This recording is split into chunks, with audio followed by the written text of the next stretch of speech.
You're listening to Spiritual Matters with Energy. This is Spiritual Matters with Energy. Today's guest is best-selling author, researcher and lecturer whose work has been described as a bridge between science and spirituality. Lynne McTaggart, welcome to Spiritual Matters. Thank you. It's nice to be with you today. Now, Lynne, you've written a series of books in the areas of quantum physics, spirituality and health. I'd like to ask, what drew you to writing about these areas? Really accident. I write about modern medicine for a newsletter, What Doctors Don't Tell You, for our newsletter. And I've been doing that for about 21 years. About 15 years ago, I came across in my research a number of studies into things like spiritual healing and homeopathy. And I kept thinking to myself, these studies were demonstrating this stuff works. I kept thinking to myself, well, if you can have a thought and send it to someone else and make that person better, that completely undermines everything we think about how the world works and how we work. So I set about really finding out why things like spiritual healing work. And I thought initially that I was going to find something like human energy fields or something like that. And I started out by talking to a lot of frontier scientists.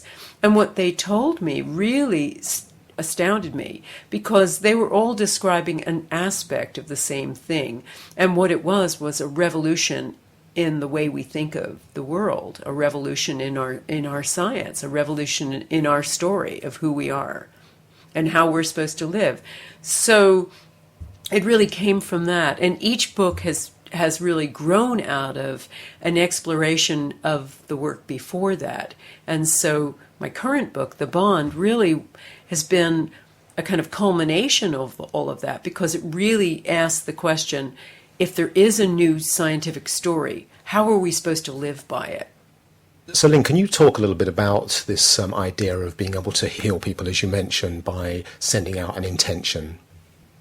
I was very interested in some of the information that came forward when I was researching the first of these three books, The Field. That was a lot of evidence in a lot of laboratories around the world with very credible scientists working in prestigious academic centers, showing that mind has an effect on matter, that thoughts are an actual something with the capacity to change physical matter. And there was quite a lot of evidence about all of this. So this really intrigued me, and it became the subject of my second book in this area, called The Intention Experiment, because there was a good deal of evidence in the lab. But being a journalist by training, I wanted to find out, well, how far can we take this? If thoughts are so powerful, can we use them to cure cancer, for instance? How far can we take this? And also, I was fascinated by the idea of group mind, group intention. If one thought is powerful, are lots of thoughts even more powerful?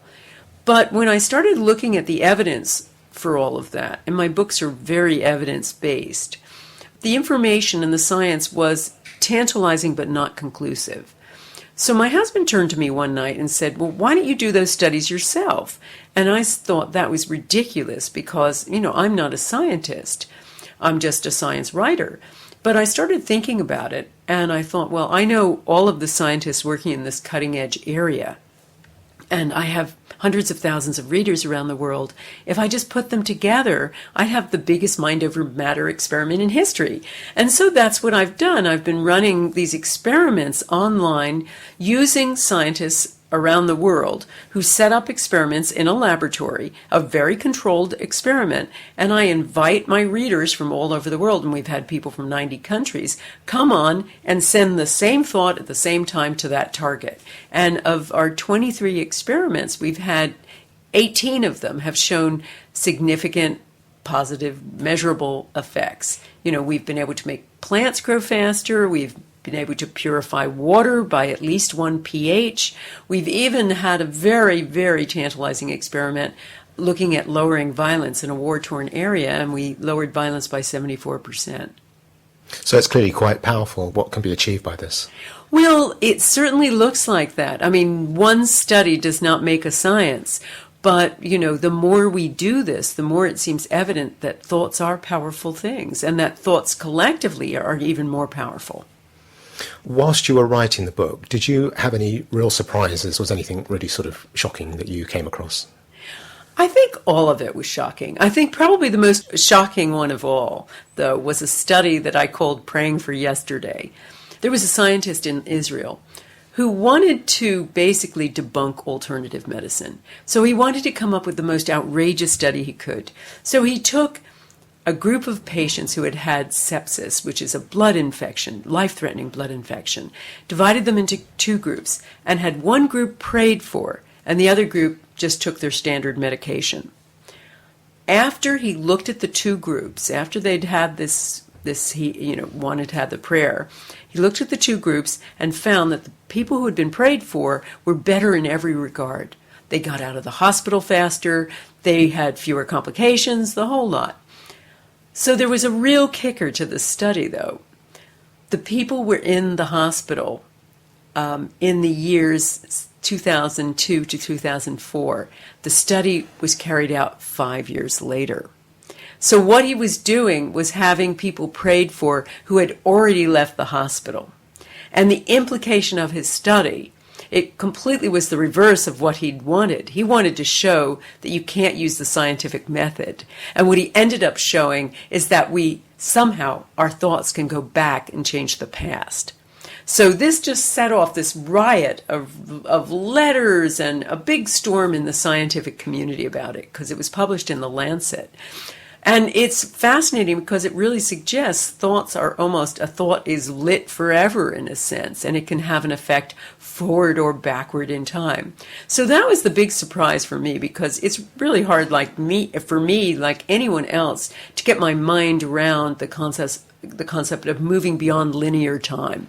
We think time is a forward-moving arrow, and we just go from cradle to grave. But there's an awful lot of study, not just that outrageous study, but lots of others, showing that our future affects the present. So it's not like we can go back and change the past. I think it's more that the future and the present are, in a sense, shaking hands, and the future affects the present as it's unfolding. I think that's what happened there. So there was that surprise. But of course, the big surprise has been all of our intention experiments, and probably the biggest one, the peace intention experiment. What surprised me most, we did this with Sri Lanka. Not only did we lower violence, but it seemed like our week of intention, we carried it out for 8 days, seemed to create, or at least there were certain very decisive battles from this 25-year war that occurred just in that week-long time. And so it's very tantalizing and provocative. Did we do this? I can't tell, unless we do lots more studies, which we're planning to in 2012. But it certainly suggested that we had some kind of effect. And our scientific team, we had people from the University of California at Davis, University of Arizona, Penn State University, a number of other people helping us with this as a team, including an expert statistician, said something very interesting was going on there. So you're clearly proving that this intention can have incredible effects.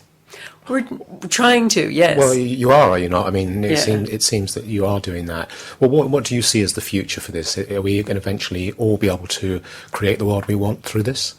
Well, I hope to show that we're all like leaky buckets. We're all sending and receiving information all the time. A scientist looking into how humans work. There have been some scientists in Germany and around the world who see that we are sending out a little tiny current of light all the time. They call them biophoton emissions. And it may well be that thoughts are just another kind of light emission going on all the time. But the evidence shows that we're not only sending, but we're receiving that light all the time. So I like to think that we are like leaky buckets. We think, only the ones, our power thoughts, our meditations, or our prayers are the ones the universe hears. But I think the universe hears all of the flotsam and jetsam that's going through our minds. And so that becomes, in a sense, our life's intention. So my hope is that people become much more mindful of what they're thinking all the time, because it seems to have an effect. Lynn, the book, The Intention Experiment, was featured in Dan Brown's The Lost Symbol. How did that come about? Purely by accident. He just liked it, huh? He just liked it, Yeah. yeah. I knew nothing about it until it was out. And my publisher wrote to me and said, you're a part of a major plot line in The Lost Symbol. I didn't even know what The Lost Symbol was. I was in the middle of writing my new book, The Bond. And so I had to Google it to find out. And when I found out it was Dan Brown's new work, when I picked my jaw up off the floor, I sent my husband out to get a copy. Yeah. So it was just, he apparently wanted to do something. He was very impressed by my book, The Field, and also The Intention Experiment. And so he wanted to not only create a plot line around intention, but the character has some aspects of me in it. You know, his characters are always an amalgam of a lot of people, and I'm part of that character, I guess. Must have been very flattering. It was. Yeah. Well, she was younger than me. Yeah, and she had long hair. All right, let's move on to your latest book. As you say, it's called The Bond, which looks at how we could be living in a very different world. Can you summarise for us what that world would look like? Okay, well, first of all, I wanted to look at whether we were made to be so competitive, because it was occurring to me that the crises that we now face, the financial crises, the ecological crises, climate change crises, terrorist crises, all seem to stem from a single mindset, which is a mindset that is all about being separate, individualistic, and competitive. And I really wanted to ask the basic question. You know, we've heard it from so many of the neo-Darwinists, you know, the scientists telling us we were born to be competitive. Even our genes are supposed to be competitive. So I really wanted to ask a question, fundamental question, is that the way we're supposed to be? And if not, how are we supposed to be? And the resounding answer from not only physics, but biology, psychology, sociology, all the ologies, is that no, nature did not design us to compete. Nature designed us to connect. Nature designed every aspect of our being as a bond. And by bond, I mean from our subatomic particles, through our bodies and its environment, with every person we come into contact, there is a connection, a bond, so profound that it is impossible to say where one thing ends and another thing begins. So I noted from all of this science that nature has designed us for wholeness, is designed us not to compete, but to share, care, and be fair. And when we are, we thrive. When we're not, we get into the mess that we're into right now. So what's gone wrong? What's gone wrong is we bought the wrong story. You know, from the time of Newton, really, you know, who was brilliant, but described a world of separate, independent, self-contained things. And then Darwin, who was also brilliant, but influenced as he was by the time and all of the concerns about population explosion, believed that there was, you know, he created a scarcity model. He created a model where there just wasn't enough to go around in his mind. And so people survived and thrived by beating out the other one. You know, you survived by being number one. It was a zero-sum game, you know, survival of the fittest. And so that mindset permeated every aspect of our society. It's hard to overappreciate the profound influence Darwin had. He was the J.K. Rowling of his time. I just ask you, though, if you look back sort of to cavemen, wouldn't that have been their natural way to do that, even though there was plenty to go around? Not really. If you look at indigenous populations and you look at, you know, very early man, the evolutionists are now revising their thoughts because they see that in their tribes they were highly cooperative. You know, there might have been, if there wasn't enough food, they might have fought with other tribes. But the tribe itself, the community, was highly, highly connected. And that seems to be much more the way we were meant to be. And when you look at those old tribes, too, they design a society for themselves in terms of wealth distribution that's very much like Sweden. They like actually a very egalitarian society. So I think we were made to be that way. And when you look at our biology has been hardwired for us to feel as good about giving to someone altruistically as eating or having sex. We even have an "it's not fair" button in our heads that buzzes if we're given too little or we take too much. We have a real sense of fairness and a sense of connection. We even need belonging above everything else. It's basically the most important aspect of our being to determine whether we live or die. So, connection, belonging is really almost, it's fundamental to us rather than competition. You say in the book that there are societies living that way today. Mm-hmm. Where are they? Mostly indigenous populations, although you can see an aspect of that in certain Eastern cultures, because they've been taught to see much more holistically, to value the relationship rather than it's all about me and coming first. If you had two people, a British person and a Japanese person standing in front of the Mona Lisa, the British person would see the face. He'd focus in on the face because we're always taught to look for the central thing, the individual. We're so individual and we look for other individual things. The Japanese person would see the interrelationship between the figure and its environment and would see the connection because he's taught from the time he's a child or she to connect and to see the connections between things. So you see that too in what happened during a crisis with the Japanese, where stores opened up and just said to other people during the whole tsunami and the Fukushima meltdown, come in and have some food. There was a connection and a taking care of that was remarkable. Compare that to Katrina in America, where there was mass looting. It's a very, very different mindset. So is this what you mean when you state in the book that the space between things is actually more important than the things themselves? Yes, because the space between, the unit of our lives isn't a thing. The smallest thing in the universe and the unit of nature isn't a thing, it's a relationship. Whether it's subatomic particles or our bodies in their environment or our relationship with everyone else.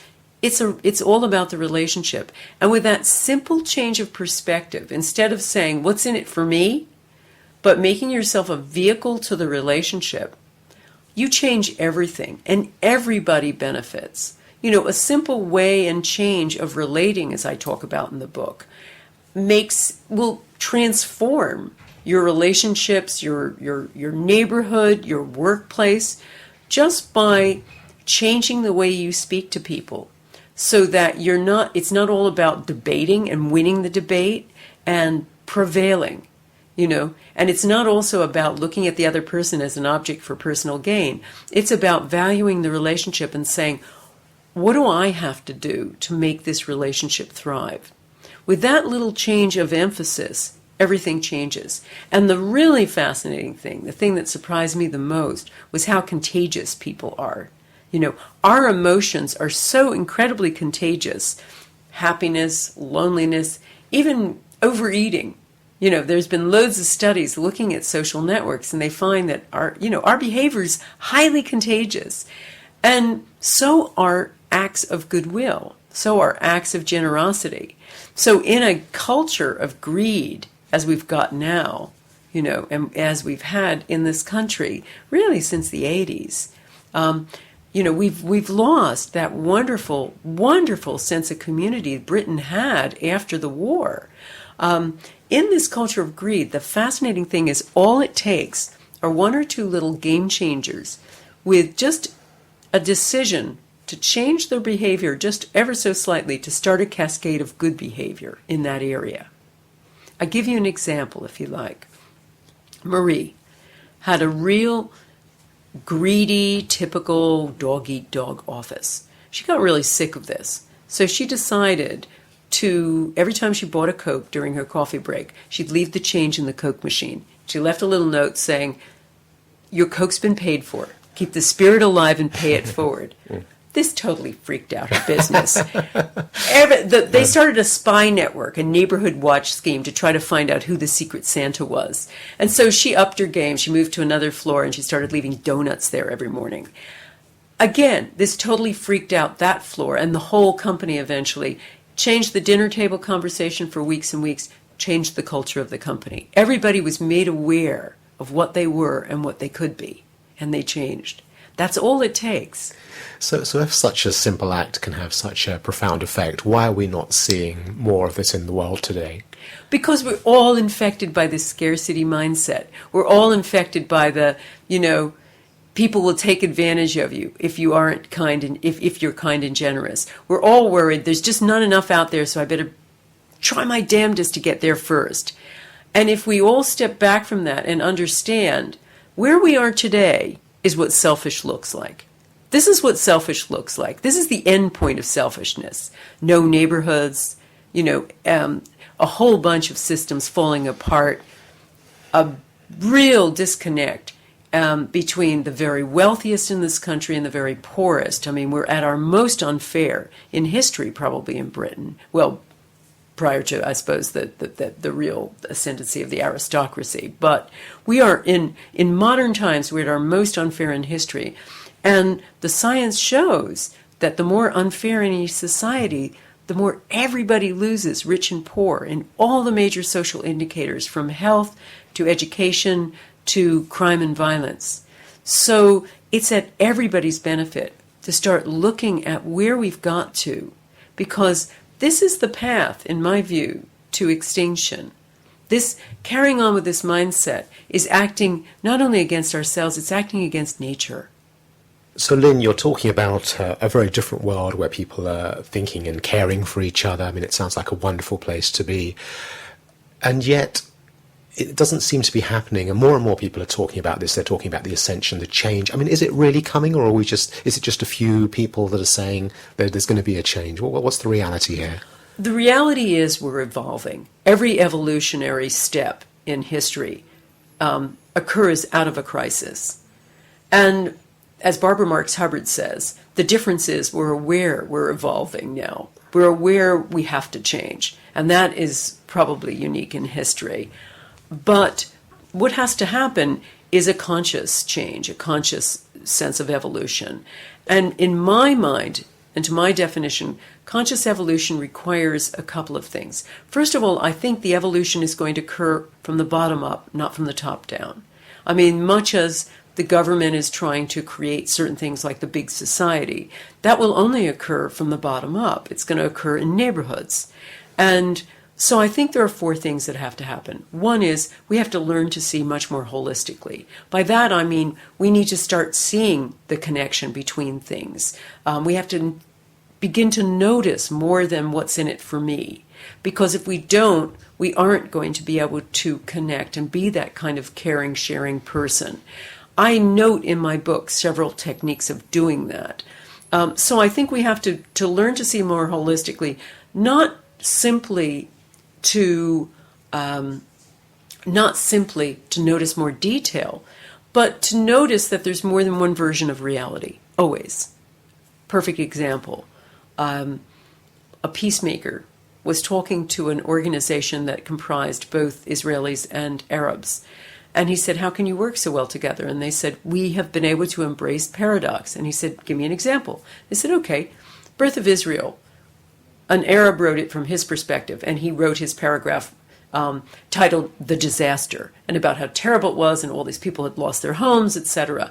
The Israeli wrote the historic day of independence, and how brilliant it was that the UN had finally sanctioned the Jews to have their historic homeland, and even though they'd been beleaguered from all sides, they'd bravely defended themselves. And of course the sadness is, and the reason for enduring conflict, is both sides are true. So being able to see the whole, that will be a big evolutionary step. Secondly, changing the way we have our relationships. Our relationships in the main are adversarial. They're all about winning, prevailing, what's in it for me. We have to change that so that it's not about me, it's about we. And we have to honor that connection between us. And when you do, and when you change that process of relating ever so slightly, where you're sharing deeply, where you're listening deeply, where you're not judging, and where you're not trying to win, people can connect even across the greatest divides. That occurred in America, in Cambridge, Massachusetts, over the most contentious issue, abortion, when some people were shot at Planned Parenthood. So both the pro-life and the pro-choice people got together, met in secret, and began doing just as I said, sharing deeply why they believed what they believed. At the end of 3 years, first of all, they started learning ways to work creatively together that weren't just about, common ground, but creative, new, higher ground. And at the end of it, they held a press conference. And the press, of course, said, "So who won the debate?" And they said, "Well, no one, because we both feel more firmly what we believed before because of sharing it so deeply." So the press member said, "So it was a failure then?" And they said, no, now we go out together, we party together, we watch each other's children, we love each other. So that kind of way of relating can cross the deepest divides and unite people. Third thing, really important, probably the most central point about getting people together is a larger definition of we. And you can create this through what's called a superordinate goal. It means a goal that can only be achieved by everybody joining in together, a little bit like building a barn. Now, this has been demonstrated over and over again in hotspots around the world and in just local communities to be a powerful connector. It happened in my community when we were beleaguered by, a mobile phone giant who came and decided to put 8 phone masts in our neighborhood. So, of course, we were alarmed by this. So we got together as a little neighborhood, and we created what I like to call a housewife's brigade. And we started leafleting. We created posters. We created a big box to show how unsightly it would be. We brought our MP in, and by the end of it, we'd chased away one of the giants of British industry. But also, we'd got a neighborhood. We found the soul of a neighborhood we never thought we had. So that kind of working together for a common goal unites people, even when people disagree about everything else. They come together. Did that remain? Oh, yeah. We community? connected more than we ever had, and it remained. Mm. And I've seen that over and over. It comes in many guises. And there's a really good reason for why it works so well. Scientists have found when people come together for a common goal, their brainwaves start operating in synchrony. So they become like one big giant organism. It's like people who fire together, wire together. So it's a wonderful connector. The Coin Street community, they did this. They got together, a bunch of entrepreneurs, and decided to protest and fight against big property developers who wanted to take over the whole south bank of the Thames, in that area. And so they successfully fought off the developers. So they created a lot of local businesses, but they decided to give back because the businesses were highly successful. So they asked each business to tithe, to take a little of its profits and put them toward a community daycare center and public housing for the less fortunate around there. And lo and behold, it created a virtuous circle. And so there was no government handout, but that neighborhood created a powerful, connected place of both the businesses and the local residents. And I think that's a beautiful example of what can happen in the private sector when people start working together. So there's a final thing, which is changing your purpose. Even in the midst of this crisis, in all of our financial crises, and we're all hurting a lot, the important thing, I think, is moving beyond what's in it for me and mine. Of course, that has to be, a central concern. But when you move beyond that and you say, no, I'm going to make the bond my life's purpose, making connection your life's purpose, magic happens in every sphere of your life. And as I say, the scientists have shown when generosity is the currency, the game starts changing. A guy in America called Nipun Mehta was a wonderful example of that. He was the prototypical Silicon Valley Turk, on six figures right after he got out of university, looked like, all he could, all he wanted was at his feet. And after a while, he started getting sick of this culture of greed around him because he was surrounded by people whose only conversation was who'd got the latest Mercedes, who had the best stock options.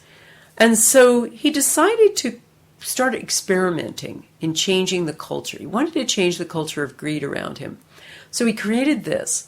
He started a thing called Wednesdays, where his mother opens up her house every Wednesday to 50 perfect strangers from every sector of society, rich and poor. They come in, they meditate there, they have a chance to talk about a common subject, they have a topic of conversation, and then mom makes dinner for everybody.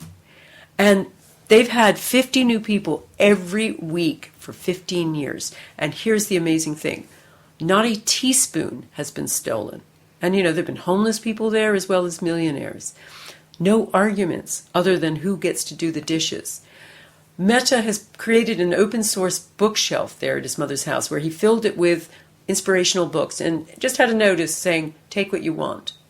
There are more books there than he started with because people bring more books there. When generosity is the currency, the game starts changing rapidly. And he's even done that with a restaurant now called Karma Kitchen, where you go there and the bill says, your bill's $0. Keep the spirit alive and pay it forward. And so your food's been paid for. People come from all over the world to experience what that feels like because it's so different from the what's in it for me mentality that we have. And it brings tears to people's eyes, but basically they understand and they get this is the way it was supposed to be. This is who we really are. And when you just put any kind of generosity in your life, whether that's emptying the bin for the neighbor that you haven't ever talked to next door, or deciding to pay it forward in any other aspect of your life, or even deciding, you know what, the business I work in is making things that harm children. I'm not going to work there anymore. I'm going to think about the bond, the bigger picture, something besides what's in it for me. When you start introducing that in your life, it starts becoming infectious all around the world. Lynne, you share some wonderful stories about people that are doing amazing things. I'm still left wondering if we really are moving towards this new way of living on a larger scale. I think that we're starting to move that way in a big time. But it's in small groups in lots of places around the world.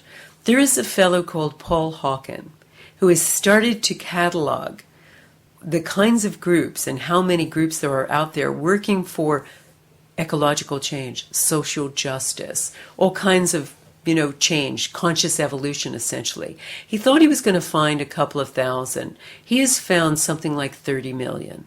These are groups large and small, working for a better world. So I think the movement is unstoppable, and it's huge, but it's atomized. It's in lots of different pockets, and it's a powerful, powerful movement because it's not one group that can be got at. It's millions and millions of groups, all doing their work, all seeing. And I think what's wonderful now is we have the technology with the internet to start connecting them together. But I think all of us are getting to a place of kind of quiet despair when we read the newspapers every day and we hear about sovereign debt crises and we hear about, Europe, yet another country collapsing, or more and more climate calamities. And we just think, oh my goodness, is this the end of the world? And I really want to assure people, no, this is the beginning of the world. This is the beginning of something so much better and the end of that mindset. So I think more and more people every day are coming to that place of saying, it doesn't have to be like this, not for one more day. And the economy going through the state it is, and all the other things that are falling down around us, this is all a necessary part of the process? Absolutely, and necessary, because we got to the point of ultimate greed, did we not? In the situation. We got to the point of ultimate unfairness, where and people started seeing that in a very palpable way, where the very people who had engineered the recession, who basically were responsible for the recession, are the same people who paid themselves record bonuses last year. People are seeing this manifestly unfair situation where they're losing their jobs, their homes, everything, with this unfair, disproportionate situation where we've stopped as a society really caring about everybody. Luckily, in this country, we still have a lot of basic safety nets. In America, we have none of those. And it's, frightening what's going on, tent cities, But I think it's needed and required that to get us to the consciousness that we have to be at.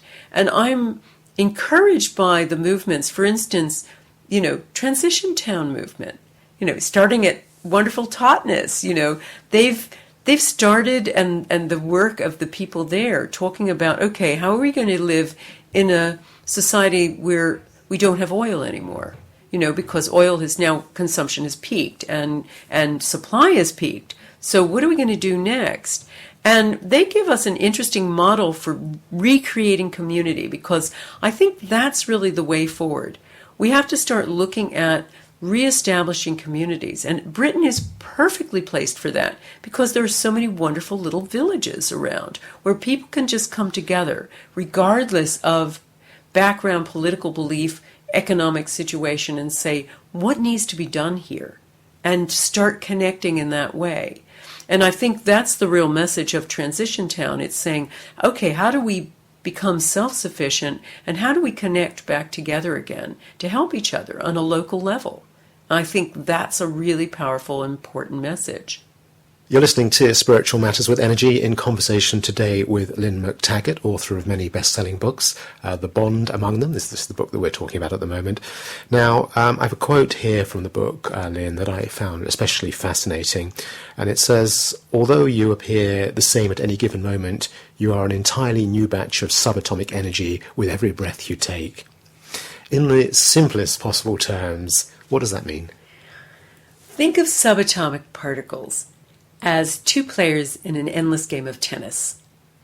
When we think of a subatomic particle, we're taught in, high school physics to think of them as little billiard balls, but they're not like that at all. They're a little vibrating packet of energy, trading energy with other subatomic particles all the time in this endless game of tennis. So they send energy back and forth, endlessly back and forth. And so what happens is they're not only trading with each other, but also trading with a background giant energy field. And so a subatomic particle never stays the same. It's always changing. And that always changes. And because we're part of that same basic material, the undercoat of our being is basically subatomic matter. We're changing energy all the time. So on an energetic level, we're new energy at every moment. So the real point I was trying to make there too was, think of the unit of the universe, not as a thing, not as a subatomic thing like a billiard ball, but as a tennis game. It's not a thing, it's a relationship. And that gets mimicked all through nature. And how does that awareness affect us, or how can it change how we perceive ourselves? Well, we think of ourselves as being this self-contained and individual entity. And probably the biggest story we tell ourselves is that we're separate. We're separate and alone. We're a lonely person on a lonely planet in a lonely universe. And we get that real sense of separation from, as I say, the story we're told. Not everybody has that. Not every culture has that. I mean, I was fascinated to see in the 2004 tsunami, you asked earlier, what cultures live differently? Well, there were 4 native tribes who were not killed in that tsunami that killed 250,000 people. They watched the whole thing from the mountaintop because they had been able to do what the most modern equipment cannot do. They could forecast that tsunami. A couple of tribal elders noticed a little bit of fish swimming differently and some animals behaving a bit differently, and so the wind changed, and from there they were able to intuit that there was going to be this tsunami, even though it had never happened in their lifetimes before. So that's noticing that space between. But it has a very different mindset. Not everybody's taught to see and think the same way. So really what I'm trying to do is to change everybody's perception of who we are and how we're supposed to live, and to understand that we're very different from that idea of a person who's very separate, who ends with the hair on their skin, at which point the rest of the universe begins. We're connected in every way. We're like our tentacles are out there and entangled with everything, even subatomically. So it's got to change not only who we think we are and our mindset and our philosophy, our narrative, the narrative we live by, but also how we live. Because if I am because you are, if we're constantly playing that endless game of tennis on a big level too, which we are, then it really has to change the way I treat you. You also talk in the book about various quantum experiments, where as soon as we try to observe what's going on, the outcome changes. And it feels like there's some intelligence at work here that, quite frankly, doesn't want us to understand what's going on. Why is it important that we know we plough so much effort into trying to understand it? Is it really necessary? It is, because it's a very different view of reality. Again, we have this very static sense of life as individual things.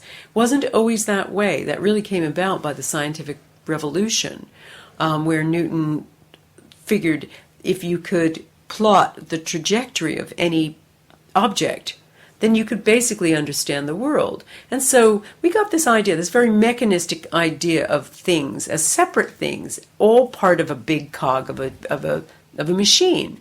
And it created a kind of machine consciousness. If you have much more of a quantum consciousness, if you understand that simply by observing something, you affect it, as we do in quantum experiments, if you understand that there's this thing they call spooky action at a distance, where once two subatomic particles are attached, or connected in some way, you can move one to New York and the other one to London, and they'll still maintain contact. It's like twins separated at birth. Even though they never see each other again, they both end up liking the color blue. They both marry the same woman called Jane. And if somebody, if one of them falls down and breaks his leg skiing, the other one falls down and breaks his leg skiing too, even though he's just sitting there in Starbucks drinking a latte. It's that spooky action at a distance, instantaneous effect constantly through life. And they find that goes on. Now, this isn't weird woo-woo stuff. This is the stuff of experiment that has been demonstrated to work over and over again, that a quantum particle's not even on anything until observed by an observer. So that suggests that our mind, consciousness, seems to be entwined with matter and is the thing that makes matter real. So when you start looking at some of these kinds of ideas, you start realizing that reality is a whole lot weirder than we ever thought it was. So can we understand it? Well, if we're part of the process that changes it, we can't look outside at it. We're integral to it, so that makes it a lot harder. And we can't understand it with the same mindset we use and we've been brought up with. We have to think about things very differently. But is it important? I think it's essential, because we have to understand that reality is very different from what we've been told when we grew up. And that beggars the question, okay, if life's really different from what we thought, then maybe the way we live should be different too. And that's really the point of my book, The Bond. You've also been researching medicine and its shortcomings for many years. You wrote the book, What Doctors Don't Tell You. Can you share some of your key findings about the medical world? We have a newsletter called What Doctors Don't Tell You, as well as my book of the same name. And we've been writing it for 21 years. And in all of that time, every single week, I never fail to be surprised and basically aghast by some of the treatments in modern medicine, how poorly and how ill they've been proved Many of them have no research whatsoever to demonstrate that they actually they actually work. And I also am shocked by the whole medical mindset, which is also another kind of machine consciousness, which is decided that the body is like a car that gets broken, and you fix it by replacing a part or giving it a good kick or giving it some other kind of, drug.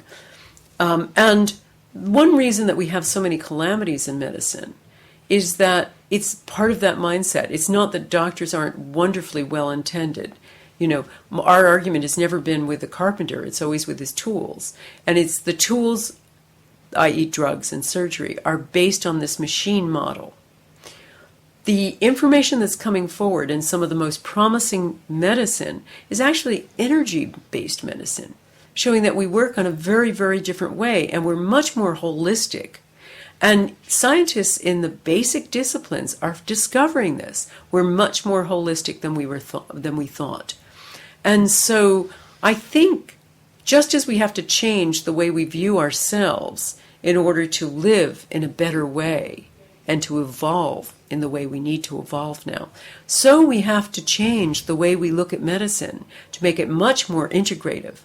There's certainly a role for conventional medicine. If I get run over tomorrow, I don't want homeopathy to put me back together. I want the best of high-tech stuff to glue me back together.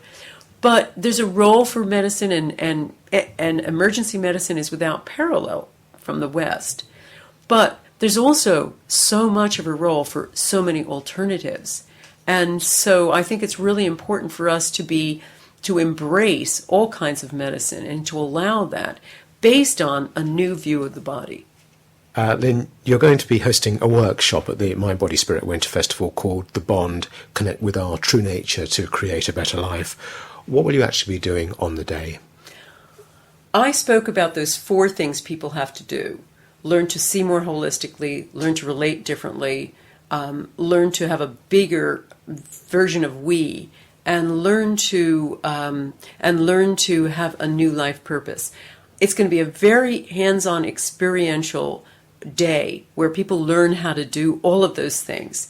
And I'm going to also center on doing a bit of intention. I've been doing a lot of work with small group intention that's been incredibly powerful, not only for the receiver in the group, but also the senders. We do healing intention, where the receiver receives basically healing intention, healing thoughts from the rest of the group.